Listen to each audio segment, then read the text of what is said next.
So, Eleanor, lately I've been thinking a lot about the multiverse. You know, the theory of alternate realities that are different from our world in ways both big and small. Super casual. The mouse has you again, Loey. I feel like every Marvel always. movie right now is about the multiverse, like Spider-Verse and Doctor Strange, and even like non-Marvel movies, everything everywhere all at once. That's how the multiverse feels to me. I feel like you can't escape it anywhere in sci-fi right now. Exactly. And it got me thinking about how we don't really cover too many stories on this show about the multiverse / like just ideas of alternate realities, really. So I started digging around a bit and I found this crazy story from Hong Kong.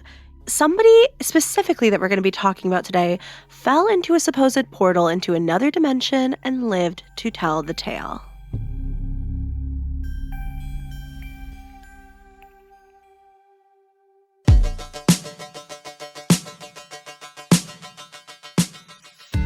Welcome to Internet Urban Legends, a Spotify original from Parcast. I'm Loey, your friendly neighborhood true believer who absolutely believes in the theory of alternate timelines and different dimensions and stuff. Yeah, today's episode is right up my alley.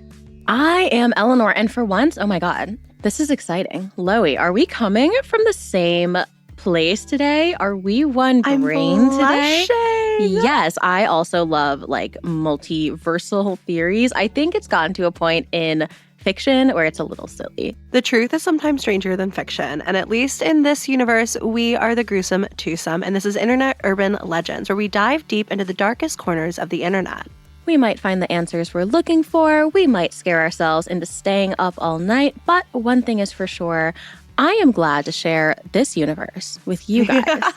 So happy to all be here together. Feels very special, okay? This topic is crazy. Yeah, we're going to be talking about the Sai Kung portal specifically today, which is supposedly a portal about 30 minutes outside of Hong Kong that is just based in this area of like dense jungle and forest.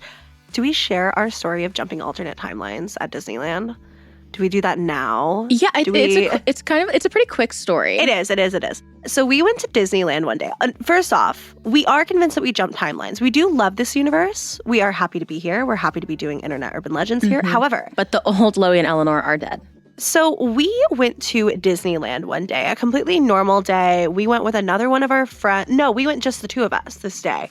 And when we got out of the car, I remember I walked over to you and you looked in my hand and you said, "What is that?" And I looked down and there was a photo strip in my hand of people at a wedding that I had never seen before in my life from like 2018, 2019, it was a little bit earlier. And I just had it in my hand and I don't know how it got there. I didn't pick it up. I had only been in my car. And it was just there. And for the rest of the day, we were like, how did this photo strip appear? And who are these people? It was weird. Very weird. And so the only logical explanation was, in fact, that we jumped timelines. So and the rest of the day was pretty normal. We have no evidence of this other than the photo strip. But the photo strip was weird. And I'm a big believer in glitches in the Matrix, kind of across the board. So whether that's reality hopping, timeline, dimensional travel, I don't know, right? You can give it whatever name you want. But like, I do believe there's something to this. I don't believe there's just one universe. And maybe this story will convince you guys. Ooh.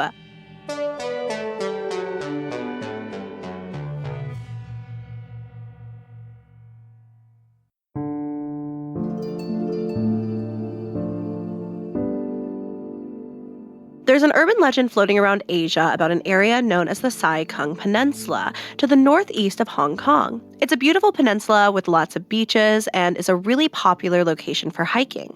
Sai Kung is known as the back garden of Hong Kong because it's a rural area with lush, gorgeous green jungles and beautiful beaches overlooking the ocean. But this is not a tourism podcast, although, listen, if you guys want IUL on the road, baby, we can tell you a scary story from every little nook and cranny in the world. However, there's always something terrible going on in a lot of these stories that we have to tell. In Sai Kung specifically, it's believed that there is some kind of deadly and mystical barrier or portal in this area. Some call it the Sai Kung portal, some call it the Sai Kung barrier, and some sources call it the Saigon enchantment. No matter who's talking about it, though, they're usually talking about how over the last few decades, multiple disappearances were reported from the area, causing many living there to compare the peninsula to the Bermuda Triangle. There is one incident, though, that we are going to be focusing on today that became so notorious, they actually made a movie about it, a Chinese movie called Missing, which I haven't seen, but if you guys have, would love to hear your thoughts about it. So this story involves a police officer who went missing on the trail in September of 2009. He called 999, which is the Hong Kong equivalent to 911, to say, "Hey, I'm lost, help me out here." But when the operator asked where he was, the caller responded strangely. Rather than telling him his location or familiar landmarks, he simply responded with a series of numbers, 487020. Obviously, at first, the operator is just trying to make sense of this. So he's thinking maybe this is a trail marker for the location because all trails in Hong Kong actually have this really helpful trail marker system. So if you end up calling an emergency number, typically they can figure out exactly where you are. However, this was not a real trail location. The numbers didn't align with anywhere on this trail system, so the operator was left confused. In addition, the phone line was also really weak, so he was having trouble just understanding what the emergency really was. He ended up asking the caller, "Are you referring to a specific trail with this series of numbers?" And the policeman said, "Yes," even though we know there wasn't a specific trail under that number system. He also said after walking for more than 2 hours, he was lost, and his location is past 5870. And the operator is like, "Wait, I'm confused now because you just told me you were at 487020. And the police officer's answer, he said, quote, "It was not a pillar, it was a password." The operator had no idea what he meant by this, obviously. We have no idea what he meant by this. Potentially, the policeman didn't even know what he meant by this. To this day, nobody understands what he meant by "it's not a pillar, it's a password." At this time, the operator said that it sounds like the police officer is answering the operator's questions while running. He's out of breath, and there's a lot of strange wind interference on the call. And then, after a bit of back and forth with an increasingly panicked police officer, the operator says he heard a few "help" shouts, and then the phone went dead. After tracking the phone number, the police quickly confirmed that the person calling the police was indeed a real police officer. His colleagues went to his home and found that the house was indeed empty. After a months-long search, the officer was never found. And to this day, he and his body have never been recovered. This was just the beginning of the Sai Kung mystery. A month after the officer disappeared, a Boy Scout troop leader disappeared near where the police assumed the missing officer was lost. Then in 2009, a bus driver hiking in the same area disappeared, so his family began calling his cell phone in an attempt to contact him. His phone would eventually be answered by a fisherman who claimed to have found the phone in the river. Another man disappeared in 2011 who also called emergency services to report that he was lost while hiking in Sai Kung. This call cut off, and he later vanished too. And as recently as 2019, another hiker went missing and was later found dead, laying in the grass. His death was deemed simply suspicious by police.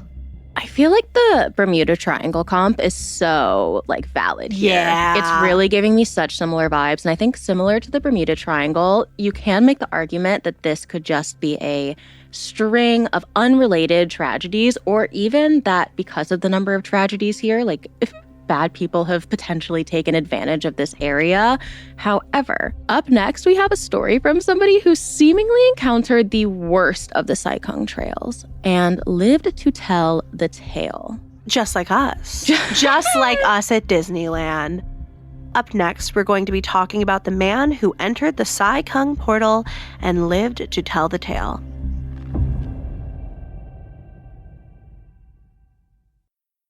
Of all the mysteries in the world, perhaps the greatest is, when will it all end? Or rather, how? Hi, listeners. It's Richard and Molly from the Spotify original from Parcast, Unexplained Mysteries. With the end of the year approaching, Unexplained Mysteries is taking a closer look at some of the most infamous end-of-the-world scenarios in a 5-part doomsday special you do not want to miss. Throughout the month of December, discover the many ways people have prophesied our demise, from a religious apocalypse and an alien invasion to threats from space and nuclear warfare.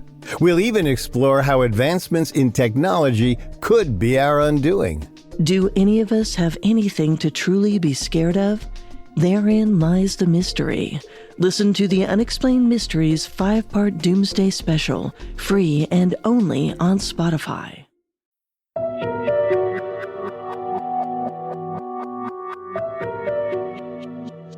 So when we were doing research about the Sai-Kung portal, we found a story from the journalism outlet HK01 about somebody who allegedly survived an entrance into this portal.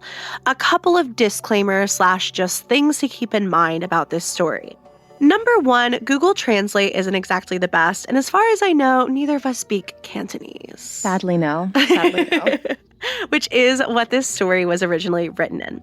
Thankfully, though, somebody on Reddit did translate the whole story, so hopefully we have any communication, just confusion cleared up.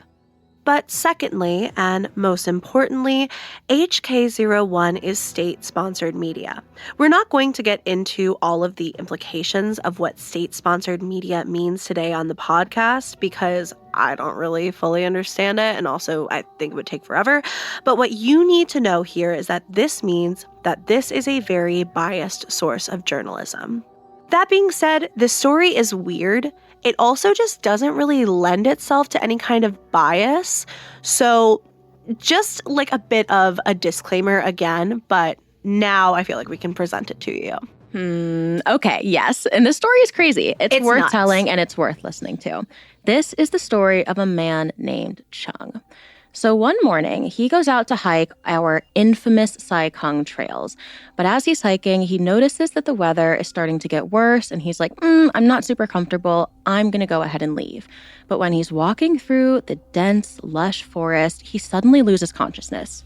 Like 0 to infinity, this story is already weird. When he wakes up, it's already 8 o'clock at night. Somehow, he's lost his phone. Startling, and he's running low on food and water. So he goes down into the valley and decides, I'll just rest up until morning, and then I'll figure out what I'm going to do. When he wakes up, it is the next day, and he decides, I need to figure out a way to get out of here. I have no phone, I have no food, I have no water. When suddenly, like a miracle, he sees these 2 people, and he's like, oh my God, I'm saved. But as he's yelling to them, he's trying to catch up to them, he's shouting.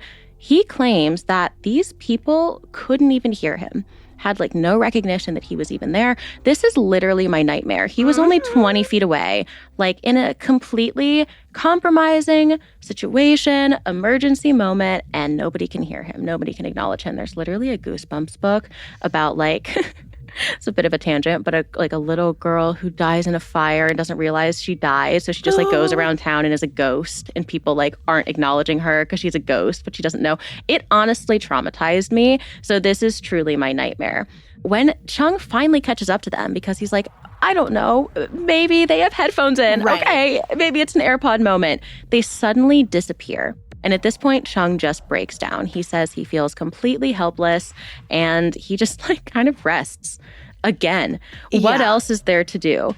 After resting for a bit, he sees someone else running out of the woods and Chung goes, okay, I'm saved again, once again. Yo, this guy, honestly, he takes hit after hit. This person disappears as well. I would be so beyond demoralized. I would be taking my final rest, truly. On the 3rd day, Chung slept until the morning. Number 1, we're like 3 days into this. I cannot even imagine how scary this all is. And then on top of that, to actively be seeing people who seemingly cannot see you back, terrifying. I would think I was in like purgatory or something awful. So Chung sleeps until the morning on the 3rd day. He had placed a pack of his cigarettes and a lighter next to him, but they were missing when he woke up. A little cigarette thief here in the woods. Now, while he's looking for his cigarettes, he finds that his surrounding environment was completely different. Now it looks like he's in an old graveyard from his own description. He's no longer like in the lush forest. It basically looks like he's somewhere completely new. For the next few days, it was a lot of the same for Chung. Changing environments, disappearing people who could never seem to hear him calling after them, and strange humming sounds he claims came from stones in the jungle. He met a young man who actually saw him, actually acknowledged his presence, and Chung was so relieved. He decided to borrow this guy's phone, and he reported his safety and what he had been through. He later met up with the police, ending this confusing 7-day trip. And if the later parts of the story increasingly sounded like a drug trip, you are not far off minus the drugs, okay? Even Chung himself believes that he did not, in fact, fall through a portal, but that he was probably experiencing hallucinations due to dehydration and hunger. Now, it seems like he was hallucinating fairly early on in this process. I don't know how that would work. The important thing here is that Chung himself does not believe that he fell into a portal. Now, we have a couple factors here on these trails. Not only are they super confusing, they're densely packed. Mm-hmm. It is like the stereotypical jungle climate, all right? So even if I was in full and perfect health, potentially even with a guide, I would be lost. I'd be a goner. Right. There's absolutely no way I would make it. So maybe this is literally just an example of a place where the environment is so outlandish and so just like confusing that these trails really are dangerous. And we don't have something like a portal here. You know, maybe we just have a forest. Well, no matter if we think there was a portal or not, I guess, in this situation, and I'm prone to believe somebody who lived through the experience rather than assume a supernatural phenomena was the reason for what they went through on a 7-day long experience, being lost in the jungle in Hong Kong. No matter what we're expecting to find at the Sai Kung Peninsula, one thing is for sure. Be careful if we're taking an IUL family road trip, okay? I can drive through the jungle. The minivan is here. All the kids are getting in. I have the drinks. I have the snacks.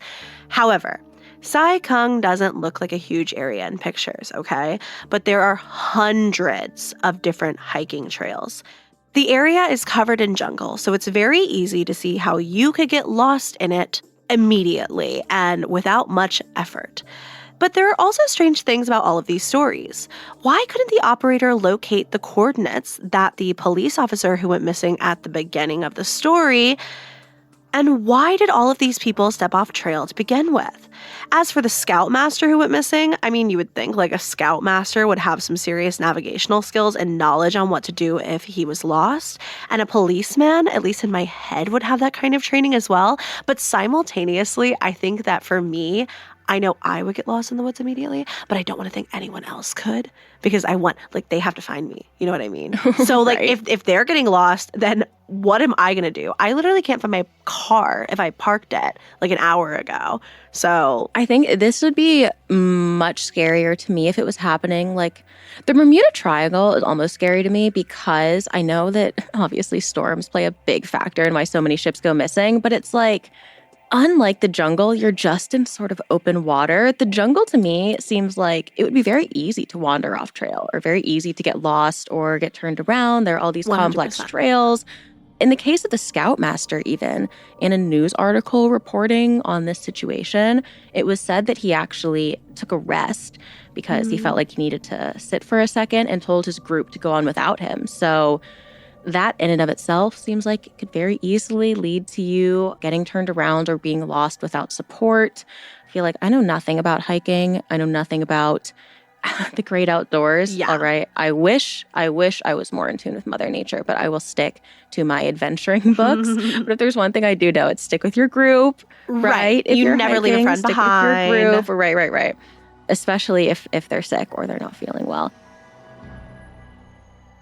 The conclusion for me here is that there really probably isn't anything supernatural going on, right? This seems like a complex and maybe advanced set of trails that if you're not necessarily an advanced hiker or navigator could really throw you off. Even as we were telling this story, I mean, listen, you know I'm a firm believer in all things spooky and paranormal and portal related especially. But Are we saying this about every single trail where numerous people go missing? The disappearances in this story took place over like a decade. It's not that weird that people, unfortunately, tragically, go missing while hiking, and especially in like a dense, jungly forest. I think that the only proof, quote unquote, that we would have that this is a portal is that the police officer back in 2009 was like saying things that didn't really make sense. Mm-hmm. And then we have Chung, who said, I saw people, but they didn't respond to me. But he literally said himself, I did not like get water or food basically for like 7 days. So things to consider here at the end. The idea of the portal is fascinating to me. We both do believe in a multiverse-ish kind of theory, right? Yeah, for sure. I think I'm just a big believer in not like thinking I know more than I do. And unlike ghosts, where I can look at any evidence of ghost hunting and like try to, be the bummer at the party and like pick out reasons why it's not real. Like the idea that there's just like, what even is life? Who even knows? I have no idea. Like, who even knows? Sure, there's probably a trillion of exactly what we've got going on in a trillion different directions. Yeah, so I don't think that we're sitting here like, no, there's no way that there's alternate universes. But I don't think that's what was happening here. I think that dehydration, a lack of food, like sheer terror of being lost in the woods is probably a much more likely reason for anyone's fear or, just things that they said while being lost in the trail. I guess there is potential that it could be something darker if we want to theorize and get into a bit of a conspiracy theory mindset here for a bit. There's at least one account of people on Reddit witnessing smuggler boats off of the coast of Sai Kung. Smuggler boats are apparently really, really common in Hong Kong, and the story claims to have found an abandoned bunker with old clothes and food that may or may not have been smugglers. The post said that this was extra chilling because their mom, the poster basically, had warned them that the truly scary part of Sai Kung is running into smugglers. So it's possible people with nefarious intentions are also lingering in this part of the woods, literally. If it's on Reddit, it must be true. It is on Reddit, and it is true. It absolutely is. If there's one thing I know about a notoriously creepy place, it's that all the Reddit stories about it are absolutely truth and fact. I guess one facet of this story that still leaves me quite confused is the police officer in the beginning, the one who had the movie based off of him, which I'm so curious to go watch now, who just kept reciting numbers. I wonder, was this hallucination based? Did he think he was giving coordinates and the operator just maybe didn't hear everything, or he just got confused? Like, the numbers are really weird. And then it's not a pillar, it's a password. I have no idea what that means. Yeah, I think I'm still on the dehydration train here for this one. I think honestly I'd be maybe a little bit more disturbed by that fact, or like intrigued if there wasn't this trail system. Yeah. But it does seem like potentially, like you said, the signal was going in and out. The operator said the signal was really weak. Yeah. So, and it doesn't sound like this police officer repeated that set of numbers too many times or really at all. So maybe, it was just a bad signal and dehydration, confusion, or hallucinations. It could also be that he really thought he was describing where he was. And when I read the word pillar, I immediately was like, that's a weird way to say trail marker. But maybe that's what he was talking about. It's not a pillar, it's a password. Maybe he meant like something different, like the coordinates at which he was at or something. We also have the aspect of translation too. 100%. Like he didn't, say the English translation. Right. So we're not, I think it's hard for us to entirely decipher what he might have meant. The numbers are weird, for sure, but I don't think that they are definitive proof in any capacity that there is a portal in the Sai Kung Peninsula.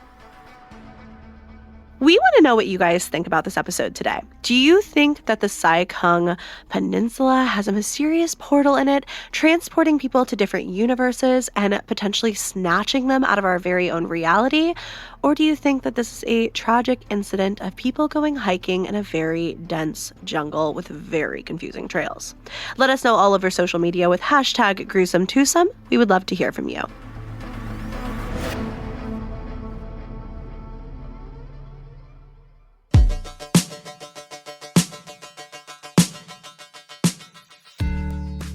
Thank you all so much for listening. We are once again your hosts, Loey and Eleanor, also known as the Gruesome Twosome, and we have loved this deep dive into the world of internet urban legends with all of you. You can find all episodes of the podcast, Internet Urban Legends, for free exclusively on Spotify. Don't forget to follow the podcast so we can continue bringing you a new disturbing mystery each and every week. Follow us on Twitter and Instagram at Loeybug and at Snitchery, and support our show by following at Parcast on Instagram and at Parcast Network on Twitter. Stay gruesome, friends. Internet Urban Legends is a Spotify original from Parcast. It is executive produced by Max Cutler from Parcast, Slash Management, and Ed Simpson, Fanny Baudry, and Leah Sutherland from Wheelhouse DNA. Sound design by Ron Shapiro, with associate sound design by Jamie Ryan. It is produced by Jonathan Ratliff, Gemma Waters, John Cohen, Kristen Acevedo, and Chelsea Parker, and is associate produced by Gitu Meira and Tracy Levy. Research and script writing provided by Jed Bookout.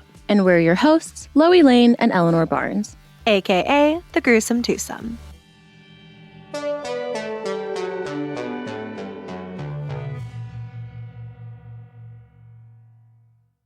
An alien invasion, nuclear warfare, the second coming. How will the world end? Will we be prepared? And will it matter? This December, join Unexplained Mysteries for a 5-part Doomsday special examining the many theories about humanity's ultimate demise. We're counting down to the end of the year with the most infamous end-of-the-world scenarios of all time. Listen to the Unexplained Mysteries 5-part Doomsday special, free and only on Spotify.